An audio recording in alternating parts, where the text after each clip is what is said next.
Bueno, en este programa queremos hablar cada semana de lo que es la Agenda Canaria 2030, una agenda que recoge las metas específicas del archipiélago para la consecución de esos 17 objetivos fijados a través del consenso entre los representados por la sociedad civil, del sector empresarial y también del tercer sector, de la academia y de los centros de investigación. Abel López es experto en cambio climático. Abel, ¿qué tal? Muy buenas noches. Hola, buenas, ¿qué tal, Ariel? Gracias por participar en este programa. Oye, ¿cómo podemos definir, Abel, lo que es la Agenda Canaria 2030 de una forma para que la gente, para que nosotros lo entendamos? Pues de una forma muy sencillita lo que se hace es transponer esos objetivos de desarrollo sostenible en el marco internacional, pues llevarlos a la realidad local, a la realidad canaria y ver e identificar cuáles son los principales retos que tenemos como comunidad autónoma que afrontar para la consecución de estos objetivos de desarrollo sostenible. Esa es la finalidad de la Agenda Canaria 2030, trabajar en varios ejes estratégicos que nos permitan alcanzar con garantías y con seguridad en los próximos años pues esos ansiados objetivos de desarrollo sostenible y también pues llevarlos a la realidad canaria. Nuestros retos son otros, diferentes a los territorios continentales, sabemos muy bien cuáles son nuestras problemáticas de cara al futuro y tenemos que intentar pues aplicarlos a las Islas Canarias e intentar buscar ese equilibrio respecto a nuestro entorno y eso al final es el objetivo de esta Agenda Canaria 2030. Aunque existe una Secretaría de Estado de Agenda 2030, aquí nos encontramos ya con una Agenda Canaria más específica, ¿verdad? Exacto, somos de las pocas comunidades, y esto es importante decirlo y que la sociedad lo pueda saber, que tienen incorporada dentro de su gobierno una agenda específica para la aplicación o consecución de los objetivos de desarrollo sostenible. Con todos los cambios políticos a nivel nacional, pues gran parte de estas estructuras que estaban incorporadas en los gobiernos autonómicos desaparecieron y la Canarias ha sido de las pocas comunidades que actualmente pues cuenta con una agenda propia y que también la tiene interiorizada e inserta dentro de la estructura de gobierno. Esto es una cuestión importante de cara a todos estos nuevos cambios políticos que estamos teniendo y que incluso pueden venir en el futuro, pues al menos saber que las Islas Canarias en materia de Agenda 2030, en la aplicación de los Objetivos de Desarrollo Sostenible de las comunidades que más en serio se lo está tomando. ¿Y qué impide, Abel, que otras comunidades pongan en marcha su propia Agenda 2030? Pues básicamente ya aquí entramos en cuestiones políticas y en cuestiones ideológicas. Hay determinados movimientos políticos pues que son reacios a todo lo que tiene que ver con la Agenda 2030, la aplicación de la Agenda 2030, e incluso también pues esos movimientos tan conocidos como negacionismos, ¿no? Esos negacionistas tanto desde el punto de vista climático, pero también de la Agenda 2030 que no tiene, digamos, pues no le ven esa utilidad o al menos igual también puede ser fallo de la comunidad científica que no le hemos hecho, no le hemos hecho, no lo hemos explicado bien o lo suficientemente importante que es esta agenda, digamos, para buscar ese equilibrio socioterritorial tan necesario en los tiempos que corren. Quizá entre que no se ha podido explicar bien y que la gente, por más que se explique, los que son negacionistas lo van a hacer siempre. Lo cierto es que hay un término que hemos escuchado, por ejemplo, con los últimos huracanes en Estados Unidos, con la Dana en Valencia, que es el cambio climático mata. Es así porque nos hemos encontrado declaraciones de muchos políticos reafirmando eso, que el cambio climático mata, y el resultado lo hemos tenido en la Dana en Valencia con más de 220 personas fallecidas. Pero hay gente que a través de las redes sociales ya no solo rechaza eso, sino que se ríe de esa frase, de esa declaración. Efectivamente, el cambio climático va a introducir una nueva realidad, una nueva capacidad de estos fenómenos, de estos eventos extremos, perdón, de incidir de una forma mucho más directa, de causar cada vez más daño. Y es importante decirlo, el cambio climático mata y lo hace fundamentalmente a través del incremento térmico. Independientemente de este fenómeno de la dana que hemos tenido y que seguramente no toda la responsabilidad sea del cambio climático, sino de lo mal ordenado que estaba el territorio en función de que nunca se ha ordenado en este país teniendo en cuenta la variable riesgo, y eso es una cuestión también que tenemos que saber, pero también sabemos que sin el cambio climático no hubiese sido tan intenso este fenómeno, y eso tenemos que saberlo. Al igual que sabemos científicamente que cuando tenemos episodios de calor muy importantes a nivel nacional, europeo, incluso en las Islas Canarias, la mortalidad aumenta. Por tanto, decir que el cambio climático mata no es mentir, es verdad, y una forma de concienciar y visibilizar igual la importancia que tiene el problema. La acción climática está dentro de esa sostenibilidad ambiental, está dentro de la Agenda Canaria 2030. Es uno de los pilares básicos para conseguir la sostenibilidad en nuestros territorios.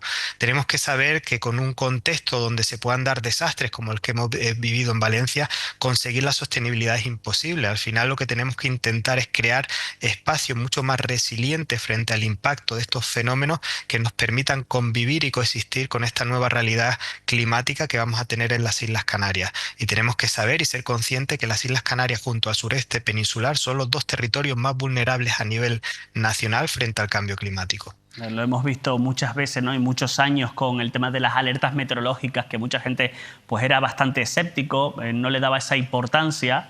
Miramos lo que ha pasado, por ejemplo, lo más reciente en Valencia. Ahora habrá que sí ser conscientes de eso, de lo que hablábamos del propio cambio climático que mata. ¿De qué forma, Abel, podemos nosotros como sociedad colaborar en el desarrollo de esta Agenda Canaria 2030? Pues lo podemos hacer desde muchas formas. Estaba antes hablando de la acción climática, ¿no? Básicamente, pues intentar que nuestro, digamos, nuestro día a día, pues tenga el menor impacto posible en la emisión de huella de carbono, en la emisión de CO2, por ejemplo. Y esto depende mucho de cuestiones tan sencillas en el cómo nos vestimos, cómo nos desplazamos, en el cómo nos alimentamos, también es una cuestión súper importante, no solo desde el punto de vista de reducir las emisiones de gases de efecto invernadero, sino también de impulsar la economía local, que es otro de los ejes dentro de esa Agenda Canaria 2030.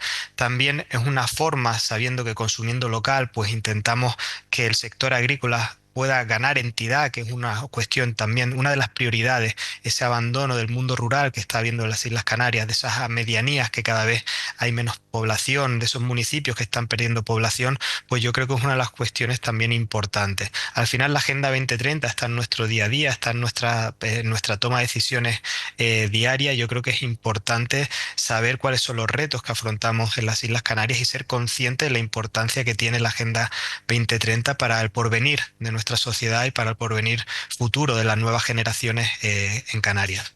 Casualmente estamos estrenando esta sección con usted, Abel, y en otra parte del mundo, en Azerbaiyán, en su capital, en Bakú, se celebra la COP29, si no me equivoco, la conferencia por el clima. Yo no sé si es la pregunta que se repite cada año. ¿Estamos a tiempo de evitar, no el cambio climático, pero ahora serían unos efectos más duros, más perversos? Estamos a tiempo, yo siempre lo digo, aún hay margen de maniobra para que los efectos del cambio climático sean los menores posibles.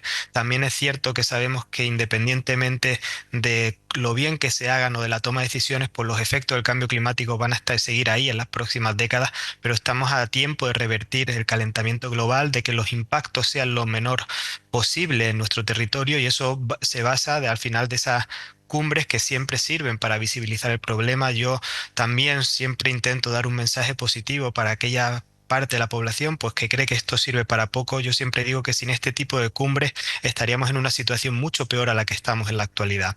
Se va avanzando de una forma lenta pero constante en materia de acción climática, no solo a nivel internacional, sino también a nivel nacional e incluso a nivel autonómico, pero es cierto que se está yendo en la dirección correcta. Ahora se está trabajando básicamente por apostar por la adaptación para intentar crear espacios mucho más sostenibles frente al impacto del cambio climático. Yo creo que es la clave, trabajar la adaptación en territorios tan vulnerables como las Islas Canarias para, digamos, estar en una situación mucho mejor y mucho más fortalecida de cara al impacto del cambio climático en las próximas décadas en las islas. Sí, las consecuencias de la Dana en Valencia es lo más reciente y estamos hablando constantemente de esas lluvias torrenciales, de esos fuertes vientos, de algún tornado ese mismo día, hace 2 semanas. Lo que pasa es que cambio climático también equivale a que no llueva, a que el clima sea cada vez más seco. Y nos hemos encontrado casualmente que ayer mismo el Cabildo de Lanzarote declaraba la emergencia hídrica, como hizo hace ya meses el Cabildo de Tenerife en la isla. La falta de agua, la falta de lluvia es también un problema importante, ¿verdad, Abel? Pues sí, es uno de los principales retos. Al final, la precipitación ya tiene esta doble cara, ¿no? Por un lado, mucha precipitación y por otro lado, sequía. En este caso, las Islas Canarias sí que es cierto que uno de los principales problemas que vamos a afrontar es ese déficit hídrico, que ya lo estamos viendo. La precipitación, pues año tras año está tendiendo a reducirse y para final de siglo se espera que pueda estar en torno a un 30, un 40% menos de lo que llueve en la actualidad, ya de por sí un territorio donde llueve muy, muy poco, lamentablemente.